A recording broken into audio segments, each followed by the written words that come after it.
kau suka bersinah, minta maaf saya pakai bahasa kasar, lupu otak dimakan anjing. Makanya ini terima kasih banyak. Salam dalam Yesus Kristus yang selalu memelihara kita. Beberapa waktu ini saya tidak mengupload video karena banyak kesibukan, dan hari ini saya kembali lagi, saya akan mereaction video dari Bapak Pendeta Mel Atok, yang mungkin khotbahnya ini pasti bagi sebagian pejabat itu mungkin khotbah yang paling tidak enak dan tidak mau didengar, tapi seorang hamba Tuhan memang harus sepedas itu. Kenapa? Karena kadang kita khotbah yang enak-enak itu jemaat anggap biasa-biasa saja, jadi tidak ada rasa takut akan Allah. Tapi kalau khotbah yang pedas kadang juga tidak enak bagi sebagian orang, apalagi mereka yang tersinggung karena mungkin saja melakukan hal itu. Tapi itu memang harus dilakukan supaya orang bertobat. Kadang Allah menegur orang Israel, memang kadang kita baca seperti tidak enak bagi perasaan orang Israel, tapi memang harus demikian. Bahkan Allah selalu bilang kalian bersundal dengan bangsa lain, tetapi memang kata yang tegas harus disampaikan supaya mereka bertobat. Kita lihat videonya.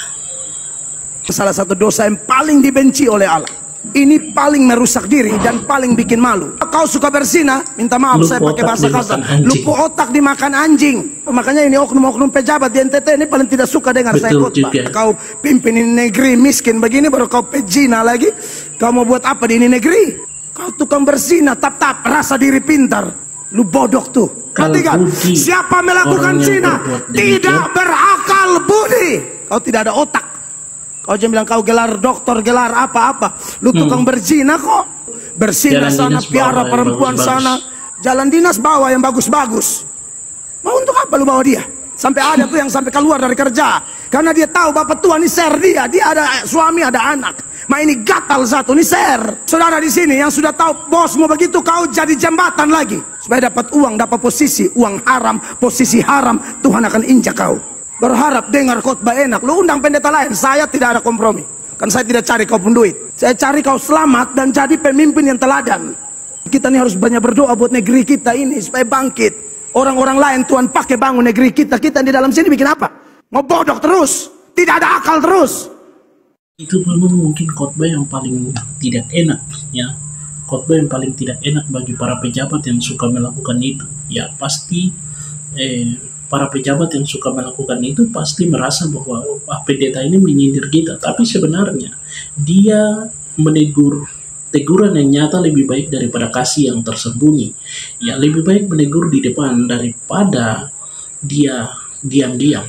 Ya memang kadang khotbah-khotbah seperti itu memang bagi sebagian orang itu memang tidak enak, tapi memang itu harus dilakukan, harus dibuat supaya apa? Supaya mereka bertobat. Yaitu dibaca Pak Pendeta Mel Atok baca dari Amsal 6 ayat 32. Siapa melakukan zina tidak berakal budi.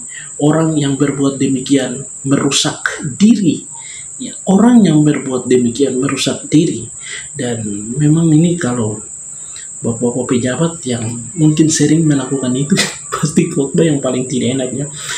Atau terjemahan lain, tetapi siapa yang berzina tidak berakal budi karena ia membinasakan jiwanya sendiri. Ya, tetapi siapa yang berbuat zina, ya, siapa yang berzina tidak berakal budi, ia membinasakan jiwanya sendiri.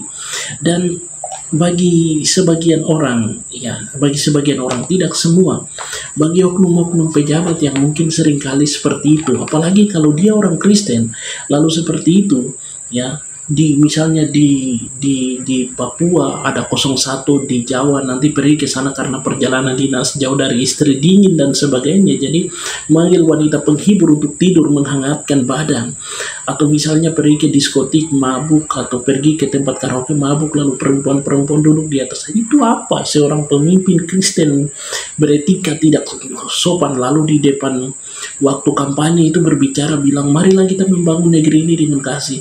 Justru kalau kamu berbuat zina justru akan terjadi kemiskinan di atas tempat di mana kamu, wilayah yang kamu pimpin akan terjadi. Biarpun banyak dana yang diberikan oleh pemerintah pusat, tetapi kalau pemimpinnya adalah seorang pezina, maka yang ada rakyatnya akan menderita. Dan itu sudah pola di mana di dalam kerajaan Israel sendiri Dimana ketika pemimpin-pemimpin itu ya bersinah dengan bangsa-bangsa lain, melakukan kesepakatan, menjadi perampok, menjadi penjilat, ya. Mereka tidak percaya kepada Tuhan lalu meminta bantuan kepada bangsa lain. Di dalam sejarah Israel sendiri bagaimana mereka hidup di dalam kemiskinan dan harus terpuruk, bahkan sampai Allah harus mendidik mereka dengan membuang mereka ke pembuangan dan sebagainya. Jadi sebenarnya khotbah yang disampaikan oleh Pak Mel atau saja saya secara pribadi itu teguran yang nyata daripada kasih yang tersembunyi. Kiranya bagi sebagian orang, oknum-oknum yang biasa seperti itu, khususnya untuk juga di Papua, ya bagi pejabat-pejabat yang mungkin saja seringkali alasan jalan dinas sebagian, ya oknum-oknum pejabat yang suka jalan dinas lalu bermain-main perempuan di luar, kamu merusak bangsamu sendiri, kau tidak beretika, kamu tidak punya moral sama sekali, gelarmu tidak ada artinya karena otakmu tidak berisi dan tidak punya akal budi yang baik. Dan kiranya setiap orang yang melakukan itu, pezina itu boleh bertobat daripada zina yang dilakukan, supaya bangsa ini tidak tercemar karena pemimpinnya hidup di dalam persinahan. Tuhan memberkati kita dan memelihara kita. Shalom.